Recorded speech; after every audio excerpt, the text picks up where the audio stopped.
தூய்மை அடைதல் என்ற ஒரு நிகழ்வு ஒவ்வொரு உயிருக்குள்ளும் நிகழ வேண்டிய ஒரு உயிர்ப்புள்ள நிகழ்வு என்பதை நாம் புரிந்து கொள்ள வேண்டும். தூய்மை அடைதல், அதுவும் மனிதனுக்குள் நிகழக்கூடிய தூய்மை அடைதல் என்பது இன்னுமே முக்கியமான ஒன்றாக இருக்கிறது. காரணம் என்னன்னா, மனிதன் தன் மீது கரைகளை, அழுக்குகளை சுமத்தி கொள்ளக்கூடிய தன்மையில் இருக்கின்றான்.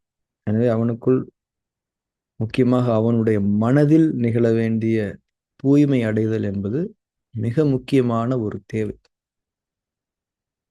நாம் புதிதாக கற்றுக்கொள்ளக்கூடிய விஷயங்கள், நன்மைகள், புரிதல்கள், இது எல்லாம் தான் நம்முடைய மனதில் இருக்கக்கூடிய அழுக்குகளை நீக்கி நம்மை தூய்மைப்படுத்தக்கூடிய, நம்முடைய வாழ்க்கையை உயிர்ப்புள்ளதாக மாற்றக்கூடிய விஷயங்கள் என்பதை நாம் புரிந்து கொள்ள வேண்டும். புரிதல் அப்படின்ற ஒரு வார்த்தையை நம்ம கவனம் கொடுக்கலாம். வாழ்க்கையை பற்றி எல்லாருக்குமே ஒரு புரிதல் ஏற்பட்டுவிடும். லைஃப்னா என்ன, இறைவன்னா யாரு, மரணம்னா என்ன, ஏன் படைக்கப்பட்டோம், என்ன தப்பு செஞ்சோம், எங்கெங்க நன்மைகளை தவற விட்டோம், எல்லா புரிதல்களுமே ஒரு மனிதனுக்கு வாழ்க்கையில் ஏற்பட்டு விடும். இதுல எந்த மாற்றமும் கிடையாது. ஆனா எப்போ ஏற்படுது அப்படிங்கிறது தான் முக்கியம். நம்முடைய உடலில் வலு இருக்கும்போதே அந்த புரிதல்களை எல்லாம் நாம் பெற்றுக்கொள்ள வேண்டும். அந்த புரிதல்கள் எல்லாம் நமக்கு ஏற்பட்டு விட வேண்டும். ஏன்னா புரிதல்கள் என்பதுதான் நம்மை ஒரு செயலை செய்ய வைக்கும். அப்போ உடல்ல வலு போனதுக்கு அப்புறம் காலம் போன கடைசியில புரிதல் ஏற்பட்டு என்ன, ஏற்படாம என்ன, புரிதலை கொண்டு நாம் ஒரு செயல்களை தானே செய்ய இருக்கின்றோம். அப்போ உடல்ல வலு இருக்கும்போது நமக்கு புரிதல்கள் ஏற்பட்டு விட வேண்டும். அல்லது ஆஸ்பத்திரியில் போய் படுக்கிறதுக்கு முன்னாடியே நமக்கு அந்த புரிதல்கள் ஏற்பட்டு விட வேண்டும். ஏன்னா செயல் செய்கிறோம். செயல் செய்கிறது இங்கே ரொம்ப முக்கியம். நம்ம என்னெல்லாம் கேட்டிருக்கிறோம், நம்ம என்னெல்லாம் செய்யணும்னு நினைச்சிட்டு இருக்கிறோம், நமக்கு என்ன மாதிரியான புரிதல்கள் எல்லாம் ஏற்பட்டிருக்கு அப்படிங்கிறதுக்காக நாம் இந்த உலகத்தில் நினைவு கூறப்பட போவதில்லை. நாம் என்ன செஞ்சோம் அப்படிங்கிற ஒரு விஷயத்துக்கு தான் நாம் நினைவு கூறப்படுவோம். அந்த நினைவு கூறப்படுவதும் கூட நமக்கு அவசியம் இல்லை. ஏன்னா நம்ம போனதுக்கப்புறம் நினைவு கூர்ந்தா என்ன, நினைவு கூறாட்டி என்ன. இப்போ இங்கே செயல் அப்படிங்கிறது தான் முக்கியம். ஆக்சுவலி நல்ல ஒரு விஷயம் நம்ம எல்லாருமே புரிஞ்சுக்கணும். நாம் பெற்ற புரிதல்களின் அடிப்படையில் நாம் செய்யக்கூடிய செயல்கள் தான் நமக்கு உண்மையான மகிழ்வை தரும். நம்ம புரிஞ்சுக்கிட்ட ஒரு விஷயத்தை புரிஞ்சுக்கிட்டோம், அதை செயலா மாத்துறோம். செயலா மாற்றும் போது நம்ம மனசுக்கு ஒரு பயங்கரமான ஹாப்பினஸ் வரும். அந்த ஹாப்பினஸ் தான் நம்ம ஆத்ம திருப்தி அப்படின்னு சொல்லுவாங்க தமிழ். என்னுடைய ஆன்மாவுக்கு திருப்தி தரக்கூடிய ஒரு செயல். இப்போ நம்ம ரொம்ப ஒரு கேஷுவலா எதேர்ச்சியா கூட ஒரு நல்ல விஷயத்தை செய்யலாம். அது நமக்கு ஒரு திருப்தியை கூட தந்துடலாம்.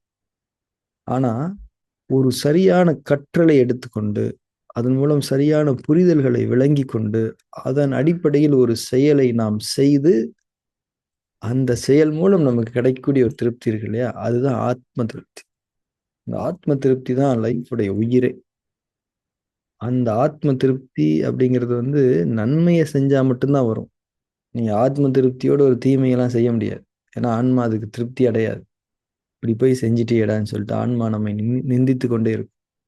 அப்ப ஆத்ம திருப்தியோடு இருக்கக்கூடிய செயல்னாலே அதுக்கு பேர் தான் புண்ணியம். இந்த ஆன்மா திருப்தி அடைஞ்சிருச்சு அப்படின்னாலே புண்ணியம். அதுக்கு தான் பேர் புண்ணியம். அதை யாரும் அப்ரூவ் பண்ண தேவையில்லை. இங்கேயே உங்களுக்கு அப்ரூவல் கிடைக்குது. ஸோ புரிதல்கள் உடலில் வலு இருக்கும்போதே, நாம் செயல்கள் செய்ய தெம்போடு இருக்கும்போதே நமக்கு அந்த புரிதல்கள் வேண்டும். அந்த புரிதல்களின் அடிப்படையில் நாம் செயல்பட வேண்டும். செயல்படுதல் என்பதுதான் முக்கியம். அந்த செயல்படுதல் தான் நமக்கு ஆத்ம திருப்தியை தரும். எந்த செயல்கள் எல்லாம் நமக்கு ஆத்ம திருப்தியை தருகிறதோ அவைகள் எல்லாம் தான் புண்ணியம். இந்த உலகத்தில் நாம் புண்ணியத்தை ஈட்ட வேண்டும். புண்ணியத்தை ஈட்ட வேண்டும். அதுக்கு என்ன அடிப்படையா தேவையா இருக்குன்னா, புரிதல்கள். நாம் கற்றுக்கொள்வதற்கு, நேர்வழியில் நம்மை செலுத்திக் கொள்வதற்கு உதவக்கூடிய கற்றல்களுக்கு நாம் எப்போதும் தயாராக இருக்க வேண்டும். எப்போதும் திறந்த நிலையில் இருக்க வேண்டும். இப்போ இந்த வகுப்பு அப்படிங்கிறது அதுக்கான ஒரு வாய்ப்பு. இந்த வகுப்புல நம்ம முக்கியமான சில விஷயங்களை நினைவூட்டி கொண்டிருக்கின்றோம். இது ஒரு வாய்ப்பு. இன்னும் நிறைய வாய்ப்புகள் எல்லாருக்கும் கிடைச்சிக்கிட்டே இருக்கும். மரணம் நிகழ்கிற வரைக்கும் கிடைத்து கொண்டே இருக்கும். மரணம் அப்படிங்கிறது என்னன்னா, அது முன்னாடியே நான் இந்த டேட்டுக்கு வர்றேங்க. நீங்க எல்லாம் ரெடியா இருந்துங்க. அதுக்குள்ள நீங்க எல்லா கிளாஸ் அட்டெண்ட் பண்ணிருங்க. செயல்லாம் செஞ்சுருங்க. அது எப்படி தெரியுமா? கரண்ட் போறப்ப டப்புன்னு போயிடும். கரண்ட் போற எக்ஸ்பீரியன்ஸ் பார்த்துருக்கீங்களா? டப்புன்னு என்னங்க அவ்வளோதான். அதுக்கப்புறம் இந்த மக்கள் நமக்காக செய்யக்கூடிய எல்லாமே நமக்கு அதுக்கு சம்மந்தமே இல்ல. அவங்க என்னென்னமோ செய்வாய்ங்க. இறுதி சடங்கு நிகழ்த்துவாய்ங்க, போஸ்டர் ஒட்டுவாய்ங்க, புகழஞ்சலி கூட்டம் நடத்துவாய்ங்க. நமக்கு அதுக்கு சம்மந்தமே கிடையாது. கரண்ட் போயிருச்சுன்னா, அப்போ ஒவ்வொரு வாய்ப்புமே நமக்கு முக்கியம். அந்த ஒவ்வொரு வாய்ப்பின் மூலம் நமக்கு கிடைக்கக்கூடிய புரிதல்கள் முக்கியம், கற்றல்கள் முக்கியம்.